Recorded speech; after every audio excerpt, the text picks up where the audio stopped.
Assalamualaikum warahmatullahi wabarakatuh. Perkenalkan, kami dari kelompok 3 yang beranggotakan saya Ratu Cemarak Hasih Asibuan dengan nomor absen 27. Saya Raina Syifa Buki dengan nomor absen 25. Saya Mutia Safira Aulia dengan nomor absen 20. Saya Farmariza Syarifah dengan nomor absen 11. Saya Johanna Monalisa nomor absen 15. Perkenalkan, nama saya Fairuz Ismi dan saya dari absen 08.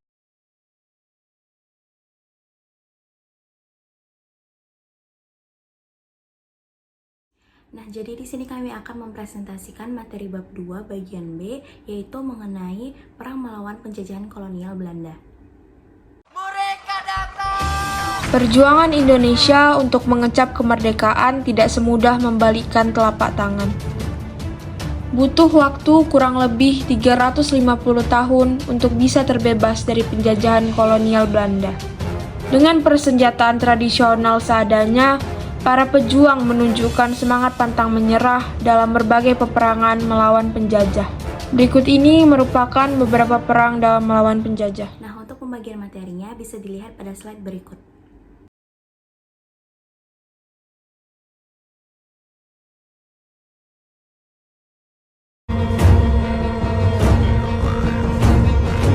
Baik, pertama saya akan menjelaskan mengenai Perang Tondano. Perang Tondano yang terjadi pada 1808 sampai 1809 adalah perang yang melibatkan orang Minahasa di Sulawesi Utara dan pemerintah kolonial Belanda pada permulaan abad 19. Perang pada permulaan abad 19 ini terjadi akibat dari implementasi politik pemerintah kolonial Hindia Belanda oleh para pejabatnya di Minahasa, terutama upaya mobilisasi pemuda untuk dilatih menjadi tentara. Perang Tondano hanya berlangsung selama sekitar 1 tahun. Namun, Perang Tondano terjadi dalam 2 tahap, yaitu Perang Tondano 1808 dan Perang Tondano 1809. Pertama-tama, saya akan menjelaskan mengenai latar belakang Perang Tondano 1 terjadi. Perang ini bermula pada tahun 1808 di Sulawesi Utara. Perang ini terjadi akibat persekutuan dagang milik Belanda yang bernama VOC. Mereka berambisi ingin memonopoli perdagangan beras di Sulawesi Utara. Sebelum VOC, bangsa Spanyol sudah ada di tanah Minahasa atau Tondano, Sulawesi Utara. Mereka berdagang dan menyebarkan ajaran Kristen di sana. Hubungan dagang mereka terus berkembang hingga kehadiran VOC mulai mengganggu hubungan dagang antara Tondano dan bangsa Spanyol. Waktu itu VOC telah berhasil menanamkan pengaruhnya di Ternate. Gubernur Ternate Simon Kos mendapatkan kepercayaan dari Batavia untuk membebaskan Minahasa dari pengaruh Spanyol. Karena ulahnya, para pedagang Spanyol dan juga Makassar yang bebas berdagang mulai tersingkirkan. VOC memaksa kepada orang-orang Minahasa untuk menjualkan berasnya kepada mereka. Hal ini dikarenakan bumi Minahasa yang memproduksi beras terbanyak di Sulawesi Utara dan VOC ingin memonopolinya. Akan tetapi, permintaan VOC ini mentah-mentah ditolak oleh rakyat Minahasa sehingga tidak ada pilihan lain bagi VOC kecuali jalan perang. Oleh sebab itu, VOC pun menyusun strategi agar orang Minahasa menyerah dengan membendung sungai Temberen dan mengakibatkan pemukiman penduduk Minahasa banjir dan porak-poranda. Orang-orang Minahasa pun kemudian memindahkan tempat tinggalnya di Danau Tondano dengan rumah-rumah apung. VOC tetap terus melakukan tekanan dan mengultimatum agar orang Minahasa menyerah dan juga mengganti rugi tanaman padi yang gagal panen akibat banjir tersebut. Simon Kos menyerahkan suatu ultimatum kepada orang Minahasa yang berisikan: 1. Orang-orang Tondano wajib menyerahkan tokoh-tokoh pemberontak ke VOC. 2. Orang-orang Tondano wajib membayar ganti rugi dalam bentuk budak sebanyak 50-60 orang sebagai ganti rugi rusaknya padi karena genangan air sungai Temberen. Ternyata rakyat Tondano atau orang Minahasa tidak mau menyerah dan menghiraukan ultimatum VOC tersebut. Pasukan VOC pun akhirnya terpaksa ditarik ke Manado. Namun hal ini menjadi masalah baru bagi rakyat Tondano karena hasil pertanian mereka yang menumpuk tidak ada yang membeli. Dengan terpaksa mereka kemudian mendekati VOC agar membeli hasil-hasil pertaniannya. Dengan demikian terbukalah tanah Minahasa oleh VOC. Berakhirlah Perang Tondano 1. Orang-orang Minahasa kemudian memindahkan perkampungannya di Danau Tondano ke perkampungan baru di daratan yang diberi nama Minawanwa atau Ibu Negeri. Selanjutnya saya akan menjelaskan tentang Perang Tondano 2. Perang Tondano II awal mulanya terjadi pada tahun 1808 sampai pada tahun 1809. Perang ini dilatar belakangi oleh kebijakan Gubernur Jenderal Daendels yang mendapat mandat untuk mempertahankan Jawa dari serangan Inggris. Daendels membutuhkan pasukan dalam jumlah besar. Oleh karena itu, atas perintah Daendels melalui Kapten Harting, Residen Manado Prediger segera mengumpulkan para ukung. Ukung adalah pemimpin dalam suatu wilayah walak atau daerah setingkat distrik. Belanda menargetkan 2.000 pasukan Minahasa yang akan dikirimkan ke Jawa. Namun, banyak orang Minahasa tidak menyetujui program Daendels. Banyak para ukung mulai meninggalkan rumah dan berniat mengadakan perlawanan terhadap kolonial Belanda. Salah seorang pemimpin perlawanan ini adalah Ukung Lonto. Dalam suasana yang semakin kritis, tak ada pilihan lain bagi Residen Prediger kecuali mengirim pasukan untuk menyerang pertahanan orang-orang Minahasa di Tondano Minawanwa. Mereka pun kembali menerapkan strategi dengan membendung Sungai Tembaran. Tanggal 23 Oktober 1808, pertempuran mulai berkorbar. Pasukan Belanda yang berpusat di Danau Tondano berhasil melakukan serangan dan merusak pagar bambu berduri yang membatasi danau dengan perkampungan Minawanwa, sehingga menerobos pertahanan orang-orang Minahasa di Minawanwa. Setelah pagi hari, tanggal 24 Oktober 1808, pasukan Belanda dari darat membombardir kampung pertahanan Minawanwa. Serangan terus dilakukan Belanda sehingga kampung itu seperti tidak ada lagi kehidupan. Pasukan Prediger mulai mengendorkan serangannya. Tiba-tiba dari perkampungan itu orang-orang Tondano muncul dan menyerang dengan hebatnya, sehingga beberapa korban berjatuhan dari pihak Belanda. Pasukan Belanda terpaksa ditarik mundur. Seiring dengan itu, Sungai Tembaran yang dibendung mulai meluap, sehingga mempersulit pasukan Belanda sendiri dan menjadi bumerang bagi mereka. Perang Tondano II berlangsung sangat lama sampai Agustus 1809. Dalam suasana kepenatan dan kekurangan makanan, beberapa kelompok pejuang mulai memihak kepada Belanda. Namun, sebagian para pejuang Tondano yang lain terus memberikan perlawanan. Akhirnya, pada tanggal 4-5 Agustus 1809, benteng Moraya milik para pejuang hancur bersama rakyat yang berusaha mempertahankannya. Maka berakhirlah Perang Tondano II. Adapun beberapa dampak Perang Tondano adalah yang pertama, jatuhnya korban dari dua pihak. Kedua, kerugian sumber daya baik uang, logistik, dan manusia dari kedua belah pihak. Ketiga, penderitaan rakyat yang semakin memburuk. Empat, pengaruhnya orang Minahasa untuk berpihak ke Belanda.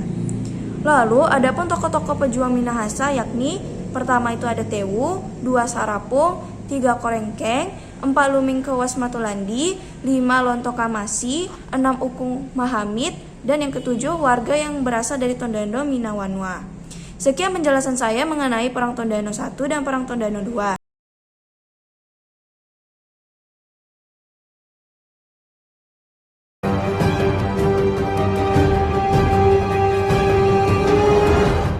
Saya Ratu Syumarakasi Hasibuan. Jadi di sini saya akan membahas materi tentang Perang Patimura. Perang Patimura merupakan sebuah peristiwa sejarah yang terjadi di Maluku yang merupakan bentuk perlawanan rakyat terhadap VOC atau Serikat Dagang milik Belanda. Nah, perang ini terjadi pada tahun 1817. Maluku yang merupakan surganya rempah-rempah memang kerap didatangi para pedagang dari Cina, India, Arab, hingga bangsa Eropa. Nah, hal inilah yang membuat VOC datang dan Belanda resmi menguasai Maluku dan membawa kesengsaraan bagi masyarakat. Perlawanan rakyat Maluku terhadap Belanda pun meletus di bawah pimpinan komando Thomas Metulisi atau dikenal dengan nama Kapitan Patimura, sehingga disebut dengan Perang Patimura. Nah, perang ini berlangsung di berbagai tempat dan salah satunya dikenal juga sebagai Perang Saparua. Nah, adapun penyebab atau latar belakang terjadinya Perang Patimura ini, pertama yaitu adanya pelaksanaan kerja paksa kembali. Pada masa pemerintahan Inggris di bawah Raffles, kegiatan kerja rodi berkurang. Namun, kondisi berubah saat Belanda datang. Kegiatan kerja paksa di Maluku kembali diperketat. Yang kedua yaitu pihak Belanda melakukan monopoli perdagangan rempah-rempah di Maluku. Nah, sistem pelayaran Hungi adalah pelayaran yang dilakukan oleh pihak VOC menggunakan senjata lengkap untuk mengawasi jalannya monopoli perdagangan rempah-rempah. Nah, yang ketiga yaitu penduduk harus memelihara kebun kopi, cengkeh, dan pala tanpa dibayar. Dan yang terakhir yaitu pengiriman orang-orang Maluku untuk dinas militer di Batavia. Kronologi terjadinya Perang Patimura. Rakyat Maluku mulai melakukan aksi perlawanan pada 15 Mei 1817. Perlawanan tersebut berupa serangan pada malam, sasarannya yaitu pos perahu yang berada di pelabuhan Porto. Nah, aksi tersebut dilakukan dengan membakar perahu-perahu di pelabuhan Porto. Tanggal 16 Mei 1817, Pattimura memimpin kelompoknya untuk menyerang benteng Dorset. Kemudian mereka berhasil mengepung seluruh bangunan. Salah satu tokoh penting telah berhasil dibunuh oleh pasukan Pattimura, yaitu Van den Burch. Pada tanggal 20 Mei 1817, pasukan pemerintah Belanda membalas serangan kepada pasukan Pattimura. Pasukan Belanda dipimpin oleh Mayor Beetjes. Mereka juga dibekali senjata yang sangat lengkap. Nah, pertempuran pun terjadi antara pasukan Pattimura dan pemerintah Belanda, tepatnya di wilayah Saparua. Pemimpin pasukan pemerintah Belanda yaitu Mayor Beetjes akhirnya mati tertembak, dan kemenangan pun berada di tangan pasukan Pattimura. Meski sudah kalah, namun pemerintah Belanda tidak lantas menyerah. Serangan balasan dilakukan pada bulan November tahun 1817. Pasukan Belanda menyerang benteng Dorset yang sudah dikuasai oleh pasukan Pattimura. Pasukan Pattimura pun kalah dan akhirnya keluar dari benteng. Pemerintah Belanda merebut kembali benteng Dorset dan menguasainya secara penuh. Pasukan Belanda terus menyerang Pattimura dan pasukannya meski sudah berhasil menguasai benteng Dorset. Pasukan Belanda menerapkan praktik Divide et Impera, istilah lainnya yaitu adu domba. Taktik ini sengaja dilakukan untuk memecah belah persatuan rakyat Maluku. Pattimura dikhianati dan strategi perangnya telah diketahui oleh pihak Belanda. Kapitan Pattimura akhirnya berhasil ditangkap oleh pasukan Belanda. Kapitan Pattimura dan beberapa tokoh lainnya mendekam di penjara benteng Victoria yang dijaga ketat oleh pasukan Belanda. Bulan Desember 1817, Kapitan Pattimura dan beberapa tokoh yang telah ditangkap mulai menjalani persidangan. Puncaknya pada tanggal 16 Desember 1817, Kapitan Pattimura dihukum gantung oleh pasukan Belanda di benteng New Victoria, Ambon. Nah, salah satu dampak perjuangan yang dilakukan dalam Perang Pattimura adalah direbutnya benteng Dorset oleh rakyat Maluku. Selain itu, Perang Pattimura juga telah berhasil menyatukan dan mengobarkan semangat perjuangan rakyat Maluku terhadap penindasan yang dilakukan oleh pemerintah kolonial Belanda. Nah, berikut ini adalah tokoh-tokoh yang terlibat pada Perang Pattimura. Yang pertama itu Kapitan Pattimura, yang kedua Christina Marta Tiahahu, yang ketiga Lukas Latumahina, yang keempat Thomas Lakiwael, yang kelima Anthony Ribuk, yang keenam Ulupaha, dan yang ketujuh Johannes Metulisi, yang kedelapan Philip Latumahina, dan yang terakhir yaitu Paulus Tiahahu.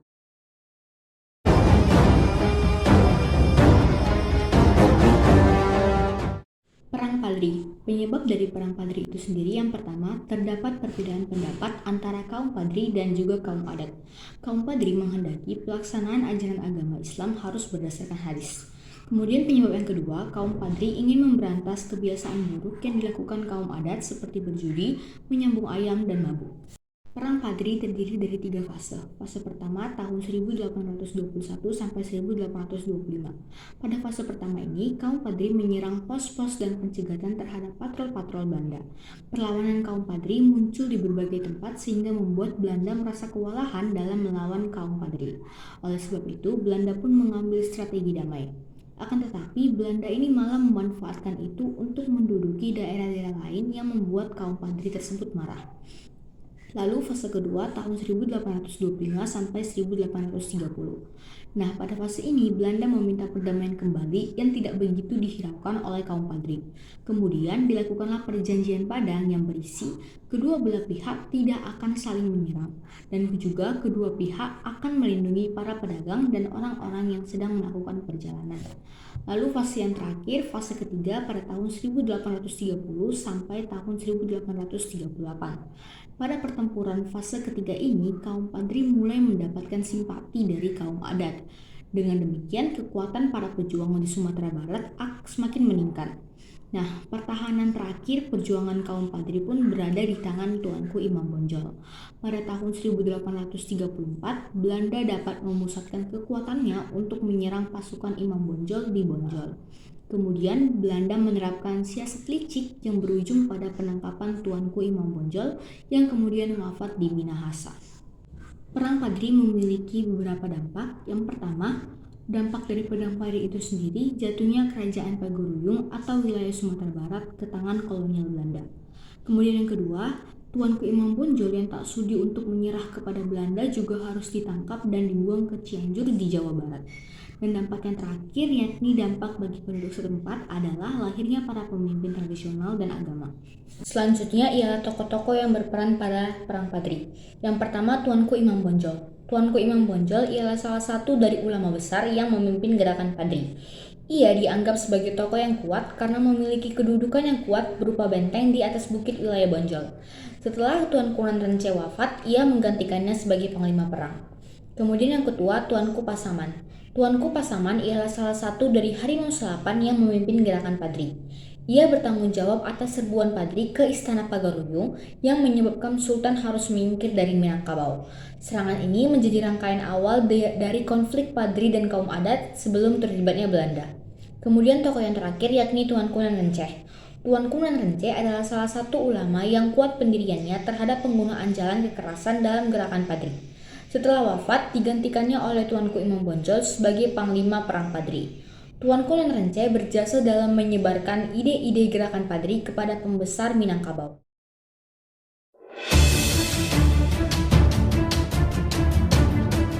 Selanjutnya, saya Fatma Diza Syarifah akan menjelaskan tentang Perang Diponegoro.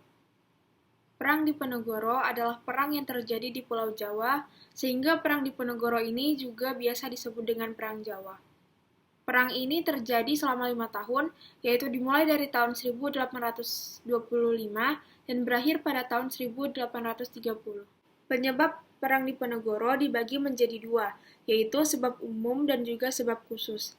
Untuk sebab umumnya, yaitu yang pertama, Belanda memonopoli perdagangan, yang kedua, menyempitnya kerajaan Mataram, yang ketiga, Belanda mencampuri urusan kerajaan, dan yang keempat, Belanda bersikap sewenang-wenang, dan juga terjadinya pergeseran adat di wilayah keraton karena Belanda membawa pengaruh buruk dari budaya barat, yaitu budaya suka minum-minuman keras yang sangat bertentangan dengan adat di wilayah keraton. Sedangkan sebab khususnya yaitu ketika Belanda menyuruh Patih Danorejo untuk memerintahkan rakyatnya memasang patok pembuatan rel kereta api yang melewati perkarangan makam leluhur dari Pangeran Diponegoro tanpa izin. Melihat hal tersebut, Pangeran Diponegoro memerintahkan rakyat untuk mencabuti patok-patoknya, tetapi Patih Danorejo memasangnya kembali. Dari situlah tercetusnya Perang Diponegoro. Strategi perang yang digunakan dalam Perang Diponegoro yang pertama yaitu merencanakan serangan ke keraton dengan tujuan untuk mengisolasi Belanda dan mencegah bantuan dari luar. Yang kedua, mengirim kurir untuk para bupati ataupun ulama untuk mempersiapkan diri dalam melawan Belanda. Yang ketiga, mendata daftar nama bangsawan yang mana yang ia bisa jadikan kawan ataupun lawan. Yang keempat, membentuk 16 mandala perang di Kesultanan Yogyakarta serta mengangkat para pimpinannya. Dan yang kelima, menggunakan prinsip perang gerilya dengan strategi atrisi. Beberapa tokoh-tokoh yang terlibat dalam Perang Diponegoro, yang pertama itu ada Pangeran Diponegoro, yang kedua Sentot Prawirodirjo, yang ketiga Kiai Maja, yang keempat Nyi Ageng Serang, yang kelima Hermanus Wedatulang, yang keenam Tumenggung Prawirodikyodo, dan yang ketujuh Pakubuwana VI. Perang Diponegoro terjadi pada tanggal 20 Juli tahun 1825 di Pulau Jawa di bawah pimpinan Pangeran Diponegoro dan didukung oleh para masyarakat dan juga bangsawan. Pada tahun awal-awal, Pangeran Diponegoro dan para pasukannya meraih banyak kemenangan dan penyerangannya dilakukan dengan efektif, sehingga para ulama dan juga masyarakat memberi Pangeran Diponegoro gelar Sultan Abdul Hamid Herucokro. Pada saat itu, Pangeran Diponegoro juga mengobarkan semangat perang sabil, yaitu semangat perang untuk melawan penjajahan yang bersifat menentang agama Islam dan tanah airnya. Pangeran Diponegoro dan juga pasukannya menyerang dengan cara menyebar dan juga bertahap melalui satu pos ke pos-pos lainnya, sehingga sempat membuat Belanda bingung. Menanggapi hal tersebut, pasukan Belanda di bawah pimpinan Jenderal Hendrik Marcus de Kock menetapkan strategi benteng sel-sel, yaitu strategi membangun benteng di wilayah-wilayah yang sudah dikuasai oleh Belanda. Hingga pada tahun 1827, strategi benteng sel-sel yang diterapkan oleh Belanda sudah mulai dapat memukul mundur pasukan Pangeran Diponegoro, hingga para pimpinan dan juga pasukan yang membantu Pangeran Diponegoro dalam perang ini mulai tertangkap. Pada tanggal 17 Oktober tahun 1828, Suntor Prawirodirjo diminta Belanda untuk menandatangani perjanjian Imogiri, yang inti dari perjanjiannya yaitu mengakui bahwa Suntor Prawirodirjo dan pasukannya resmi menyerahkan diri kepada Belanda. Melihat sudah banyak pasukan yang tertangkap, Pangeran Diponegoro dan sisa pasukannya masih tetap semangat berjuang dalam perang ini. Melihat hal tersebut, Belanda sampai membuat pengumuman bahwa siapapun yang dapat membawa Pangeran Diponegoro ke hadapan Belanda, baik dalam keadaan hidup atau mati, akan diberi hadiah sebesar 200.000 ringgit. Tetapi juga tetap tidak ada yang tertarik pada penawaran Belanda tersebut.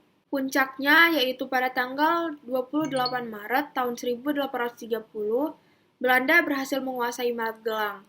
Dan melihat para pasukan dan juga pimpinan perangnya yang sudah banyak sekali tertangkap, akhirnya Pangeran Diponegoro menyerahkan diri kepada Belanda dengan syarat sisa pasukannya harus dilepaskan. Penyerahan diri Pangeran Diponegoro kepada Belanda menandai berakhirnya Perang Diponegoro. Akibat dari Perang Diponegoro yang pertama yaitu menewaskan 200.000 jiwa penduduk Jawa, yang kedua menewaskan 8.000 tentara Belanda dan 7.000 tentara pribumi. Yang ketiga, kekalahan Perang Diponegoro menegaskan kekuasaan Belanda terhadap Pulau Jawa. Dan yang keempat, para bangsawan dan juga bupati harus tunduk kepada Belanda.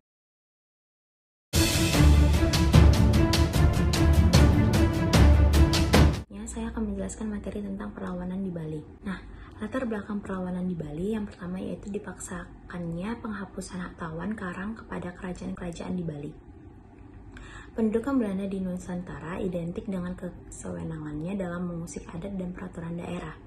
Belanda mempermasalahkan tradisi hak tawan Karang Bali dan menjadikannya alasan untuk menyerang dan menghukum Bali.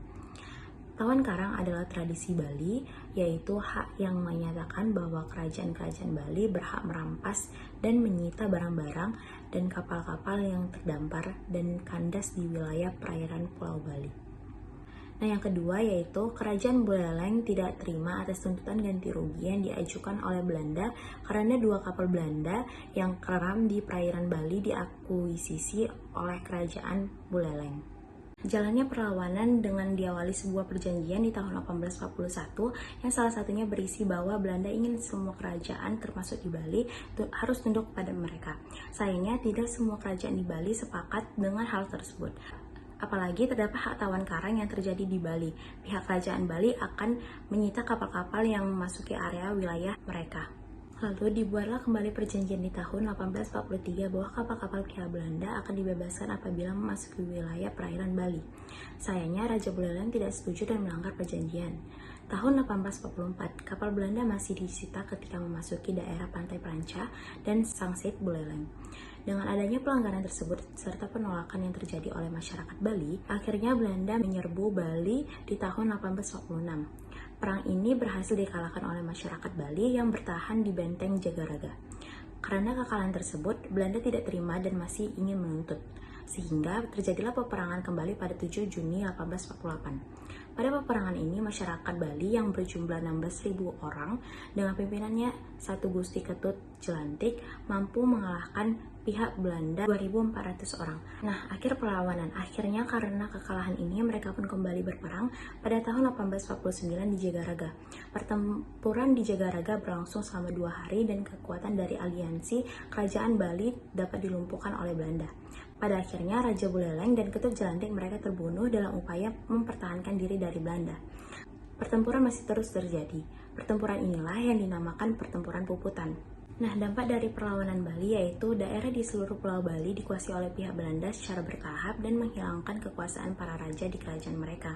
Yang kedua yaitu adanya monopoli dagang seperti yang sudah direncanakan Belanda sejak awal datang. Dan yang terakhir yaitu dihapuskannya hak tawan Karang agar Belanda dapat dengan mudah menguasai seluruh Bali.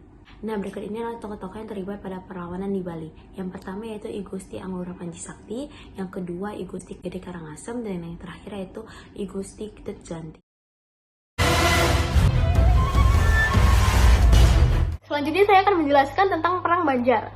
Nah, Perang Banjar atau Perang Banjar Barito merupakan perang yang terjadi antara rakyat Kalimantan, khususnya Kesultanan Banjar, terhadap penjajahan kolonial Belanda yang berlangsung antara tahun 1859 sampai dengan 1906 atau terjadi sekitar 47 tahun.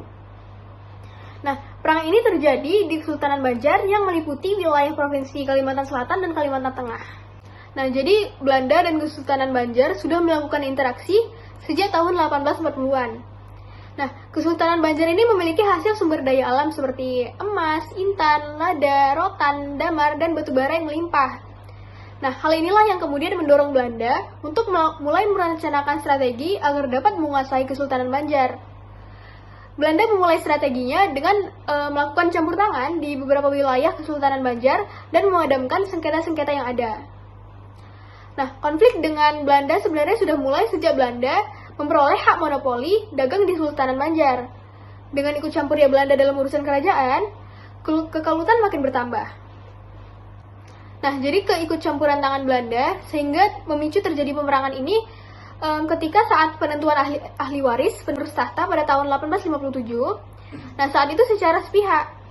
Jadi Belanda menunjuk Pangeran Tamjidillah yang saat itu memiliki kedekatan dengan Belanda sebagai Sultan Banjar. Padahal waktu itu sosok yang seharusnya naik tahta menjadi Sultan Banjar adalah Pangeran Hidayatullah II. Namanya juga tertulis dalam surat wasiat yang ditulis oleh Sultan Adam agar menjadi penerus tahta. Nah, kondisi ini mulai memuncak dengan adanya perlawanan dari Pangeran Antasari dengan Pangeran Hidayatullah II dalam Perang Banjar.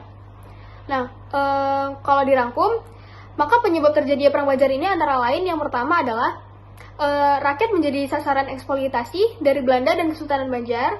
Yang kedua, munculnya konflik perebutan tahta Kesultanan Banjar akibat intervensi Belanda.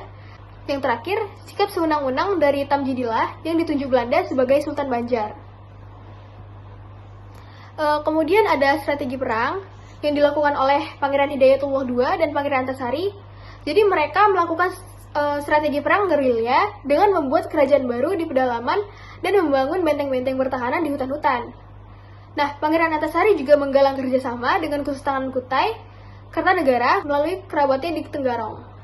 Jadi jalannya Perang Banjar pada tanggal 28 April tahun 1859, Pangeran Antasari dan Pangeran Hidayatullah II kemudian memimpin perlawanan terhadap Belanda.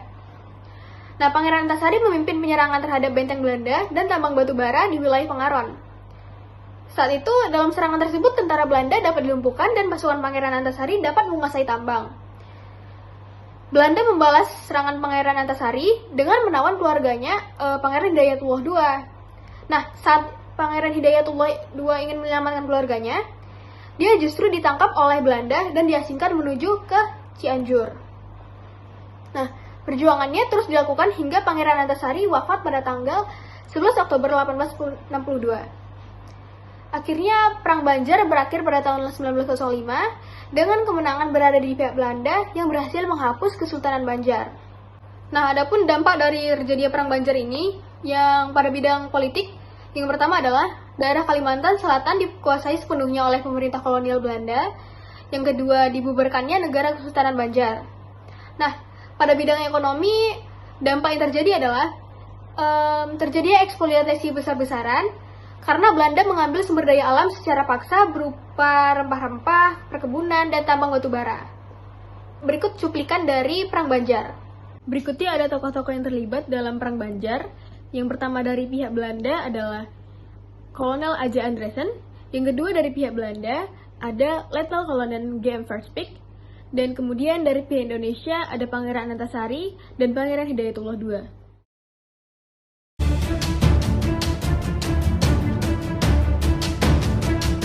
Saya Fairuz Ismi akan menjelaskan mengenai definisi dan latar belakang terjadinya Perang Aceh.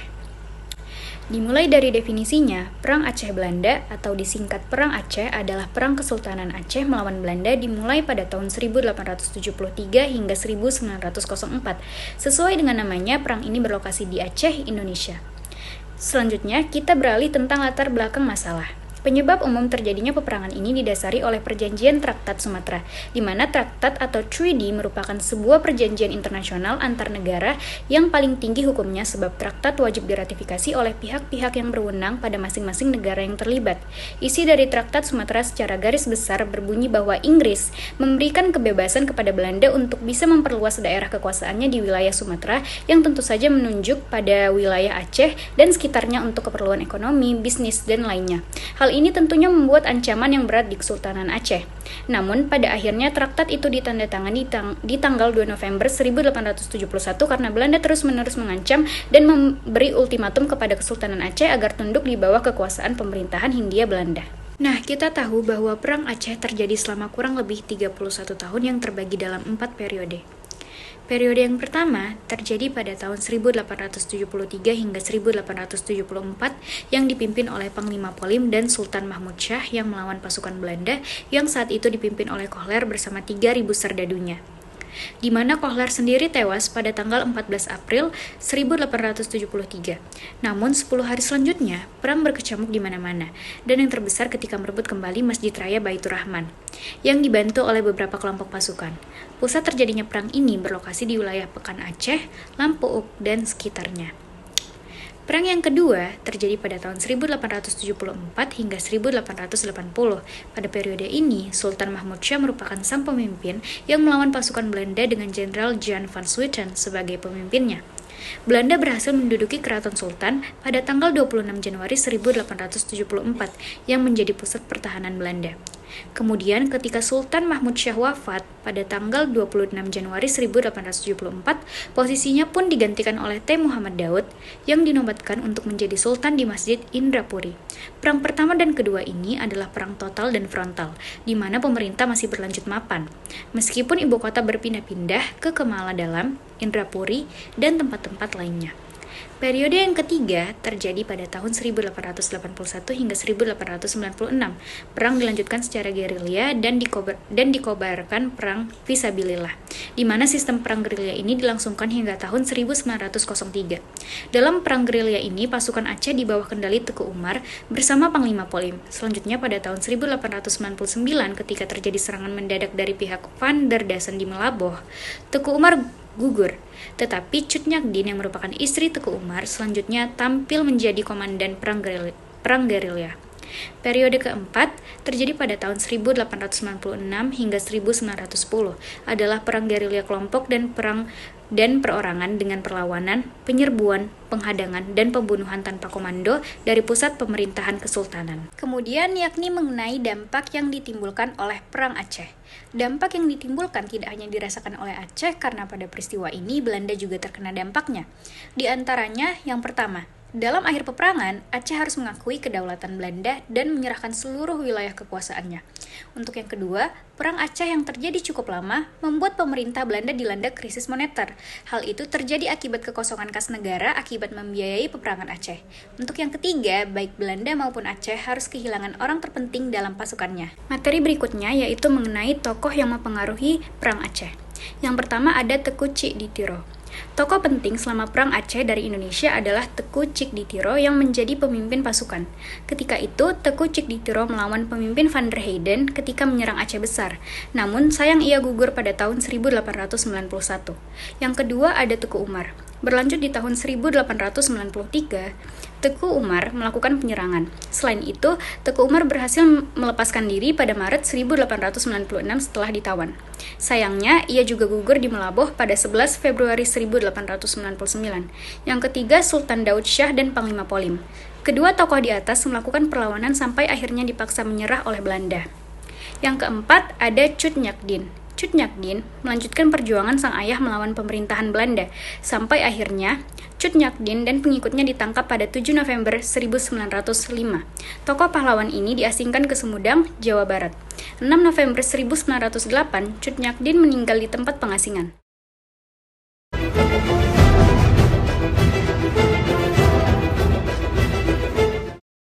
Perang Batak adalah perang antara rakyat Batak yang dipimpin oleh Raja Singamangaraja XII melawan Belanda. Perang ini berlangsung selama 29 tahun, dimulai dari tahun 1878 sampai 1907, dan perang ini terjadi di daerah Tapanuli Utara. Perang Batak ini dilatar belakangi oleh Belanda yang mulai memasuki tanah Batak dan menyebarkan agama Kristen di sana. Hal ini membuat Raja Sisingamangaraja XII menentang hal itu karena khawatir penyebaran agama Kristen itu akan menghilangkan tatanan tradisional dan bentuk kesatuan negeri yang telah ada secara turun-temurun. Untuk menghalangi proses kristenisasi ini, pada tahun 1877, Raja Sisingamangaraja XII berkampanye keliling daerah untuk mengusir para misionaris Belanda. Misionaris adalah penyebar agama Kristen. Akibat kampanye Raja Sisingamangaraja telah menimbulkan penyerbuan dan pembakaran terhadap pos-pos para misionaris Belanda di Silindung. Kejadian ini membuat Belanda marah dan dengan alasan melindungi para misionaris itu, maka mereka mengirimkan pasukan untuk menduduki Silindung. Alasan yang dibuat oleh Belanda itu adalah salah satu taktik mereka supaya bisa mulai menduduki tanah Batak dan menguasainya. Sehingga akhirnya pecahlah Perang Batak. Perang pertama kali terjadi di Bahal Batu pada tanggal 16 Februari 1878. Pasukan Belanda dipimpin oleh Kapten Shelton dan rakyat Batak dipimpin oleh Raja Sisingamangaraja XII. Rakyat Batak sudah menyiapkan benteng alam yang terdapat di dataran tinggi Toba dan Silindung, dan juga dikembangkan benteng buatan yang ada di perkampungan.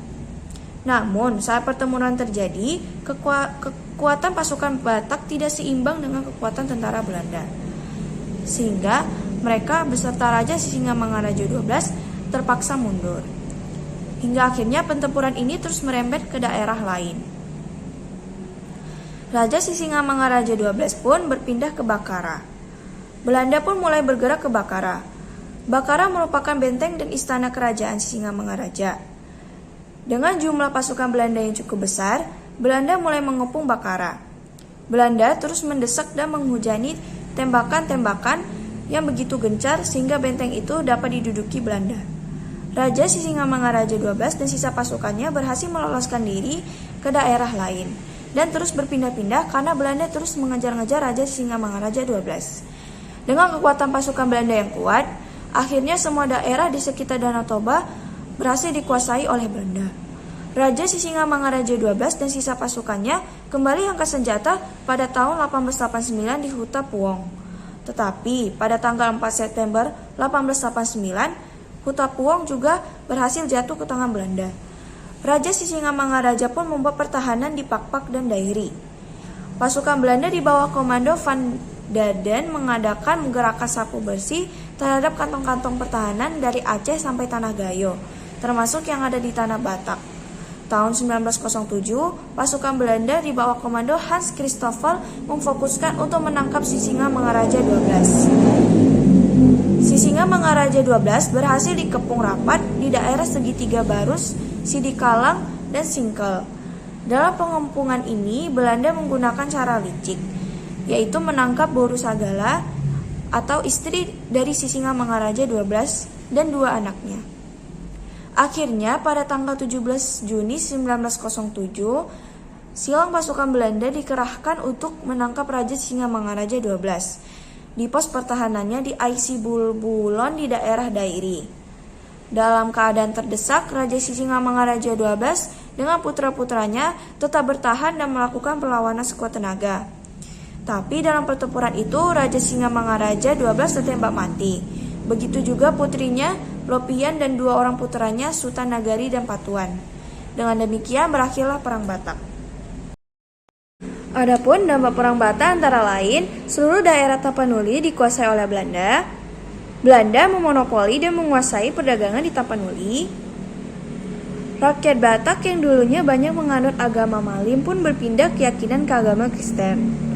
Lalu adapun tokoh-tokoh penting yang terlibat dalam Perang Batak, yakni yang pertama itu ada Raja Sisingamangaraja XII, 2 Van Dalen, 3 Kapten Hans Christoffel, 4 Kapten Shelton, 5 istri dari Raja Sisingamangaraja XII, putra dan putrinya, dan yang keenam Pendeta Nommensen. Adapun Pendeta Nommensen ini berasal dari Jerman.